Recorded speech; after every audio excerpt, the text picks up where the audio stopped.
SI 첩보는 존재했는데 구조는 없었던 말 그대로 문재인 정권의 국정입니다. 사건 발생 6년, 재판을 개시한 지 3년 만에 지금 끝났잖아요. 송구영이 4년, 박지원 2년. 아쉽고 안타깝고 이 사람들이 과연 우리나라 공직자들은 아니면 북한을 신뢰하는 공직자들은 저는 오늘 깜짝 놀랐습니다.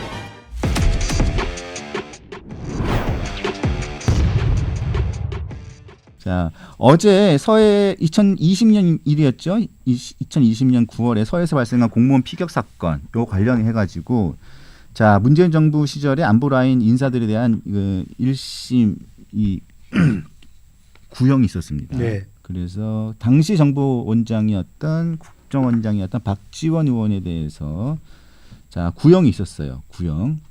자, 징역 2년이 구형됐고 그다음에 서훈 당시 안보실장에게 징역 4년이 구형됐습니다. 자, 그랬더니 뭐 박지원 의원은 페이북에다 이런 일을 올렸어요. 올려가지고 왜 2년 구형이냐?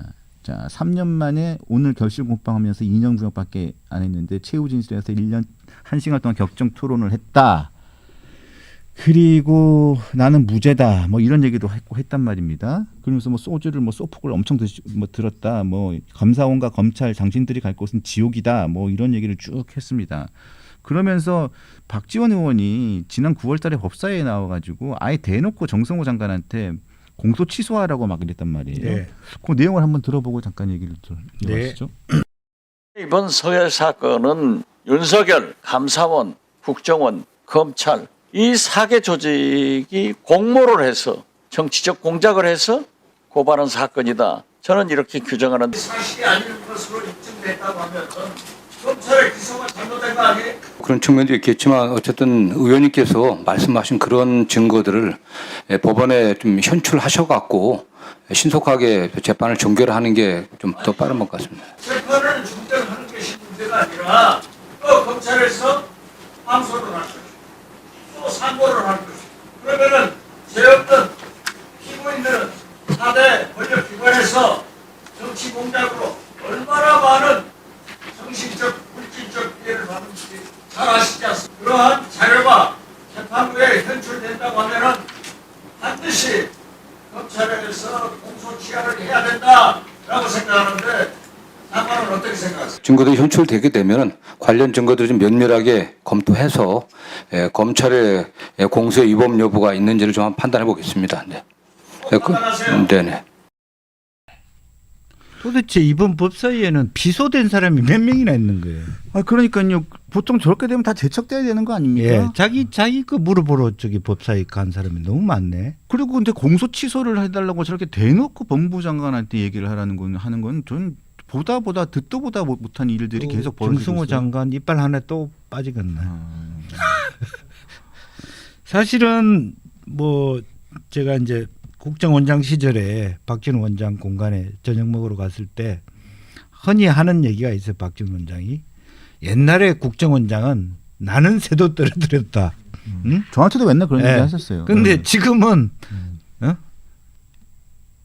내 그림자도 무서워하지 않는다. 뭐 그렇게 얘기했고 실제로 그때 당시에 국정원 차장들 보면 우리 국정원장님 아무것도 모르십니다. 이제 실제로 사고 칠까 싶어서 국정원한테 원장한테 보고도 잘 안 하는 그런 시점에 있어 아마 본인은 억울하기도 할 거예요. 그러니까 아마 2년짜리도 나왔으면 2년 같으면 사실은 아무런 혐의가 없는 건데 억지로 나 2년 시킨 거 아니냐 이제 이런 부분인데 뭐 그렇다 하더라도 그때 상황은 우리가 옛날에 우리 라이언 일병 구하기처럼 사실은 서해 공무원 그 부분은 안타까운 판단 미스가 있었죠. 안보실이. 네, 안보실이 그리고 정확하게 대응을 잘 해가지고 북한이 아무리 뭐 코로나 시점이었다 하더라도 전혀 그 부분에 대해서는 바로 돌려주도록 엄호를 한다든지 이렇게 했어야 되는데 그런 시점을 다 놓쳤던 그런 시점이고 그때 아마 뭐 트럼프하고 김정은 뭐 이런 또 문 대통령하고 그런 관계들 때문에 이러지도 저러지도 못하다가 안타까운 사람을 하나 죽음에 이르게 했던 부분이 있고 그렇다면 어쨌든 일정한 반성이 필요한 부분이고 정승호 장관이 말한 것처럼 자기가 억울한 부분이 있으면 그런 데 대해서 정확하게 나는 왜 그래서 공소가 돼서는 안 된다고 생각하는지를 써내면 되는 것이죠. 그래서 그걸 뭐 다 카메라도 있는 이 말하자면 상임위에서 대놓고 따지는 그런 것들은 적절하지 않다. 그렇게 생각이 들고요. 이제 본인은 지금 어쨌든 자기가 원래 그때 내가 국정원에 갔더니 국정원장으로서 뭘 제일 열심히 하냐면 이 산행과 달리기. 국정원 뒷산이 굉장히 넓거든요. 그리고 그 몸 만들기를 많이 했다고. 그리고 또 국정원장 관사가 공간이 네네. 거기 따로 있어요. 네, 1층하고 지하가 있는데 네. 지하에도 운동시설이 굉장히 네, 좋더라고요. 네. 그래서 나는 그 나이쯤 되고 그때쯤 되면 김의원 나보고 이제는 이룰 거 다 했네. 장관도 했고 배지도 달았으니까 국정원장 은퇴하고 이제 편안하게 살란다 그럴 줄 알았어요. 그게 아니고 또 나오시더라고요. 전남도지사 나간다고 몸 다지고 있더라고. 그리고 난 다음에 뭐 어쨌든 이 젊은 여자 정치인하고 논란도 좀 있었고 그리고 시점이 안 맞으니까 지역구로 옮겨서 국회의원 된 거잖아요. 그렇죠. 아직도 꿈이 있는 거야 이 사람은. 그러니까 지금 이제 이게 내 발목을 잡아서는 안 된다 이런 요지의 얘기를 하는 거예요 지금. 근데 어쨌든 간에 일단 재판 중인 겁니다. 재판 중이니까 아까 정성호 장관이 얘기했듯이 법원에 선출하셔가지고 본인이 지금 뭐 국정원 국회 정보위에 또 계시더라고요. 국회 정보위에서 어떤 뭐 자료를 받으셨대요. 어떤 걸 확인하셨대요. 그러니까 본인이 이 사건과 관련해서 본인이 혐의가 없다는 무슨 자료를 받으셨다고 본인이 지난번에 말씀을 하시던데 공개적으로 말씀하시던데 이런 상황이니까 그럼 그거는 법원에 가셔서 그 자료를 현출을 해서 제출을 하셔가지고 본인이 죄가 없음을 말씀하시면 됩니다. 그래서 그 관련돼서 이 재판에 그걸 유리한 증거로 쓰시면 되죠. 그래서 법원의 판단을 잘 받으시면 될 것 같습니다. 하여튼 그리고 그 부분에 대해서 그렇게 판단을 받으시면 되지 국회에 나와서 법사위원이 본인의 재판을 가지고 법무부 장관에게 재판 잘 받으라고 라고 법무부 장관 얘기하는데 공소 취소하라고 얘기하는 거는 이거는 아니죠. 나경원 의원 남편이 법사위원 되기 전에 국회의원도 되기 전에 결혼한 남편이 법원장이라고 해가지고 법사위원 자격이 없으니 법사위 들어오지 말라고 하는 민주당 의원들 말도 안 되는 논리에 비교하면 이거는 박 전 의원님은 법사위에 앉아 계시면 안 됩니다.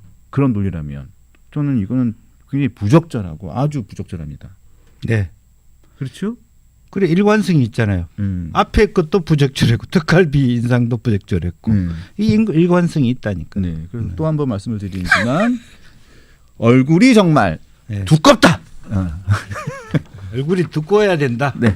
두꺼워야 된다. 전현희 의원도 마찬가지고. 네. 전현희 의원은 많이 자기 또 뭐 자기가 권익위 또 질의했잖아요. 네. 자, 하여튼 뭐 결심은 아마 다음 달 나오는 것 같은데 결심 때 보죠 뭐. 결심 때 어떻게 될지. 결심하겠죠. 아니 선고가 네. 선고가 26일 날 다음 달 26일 날 선고가 납니다. 12월 26일 날 크리스마스 지나고 나네요. 크리스마스 선물 드릴게요. 제가 한번 선고 보고. 자. 알겠습니다. 네. 오늘도 나오셔서 감사드리고요. 네. 다음 주에 뵙겠습니다. 다음 분한테 특활비에 대해서 물어보시면 네. 잘 알 겁니다. 알겠습니다. 네. 감사합니다. 감사합니다. 감사합니다.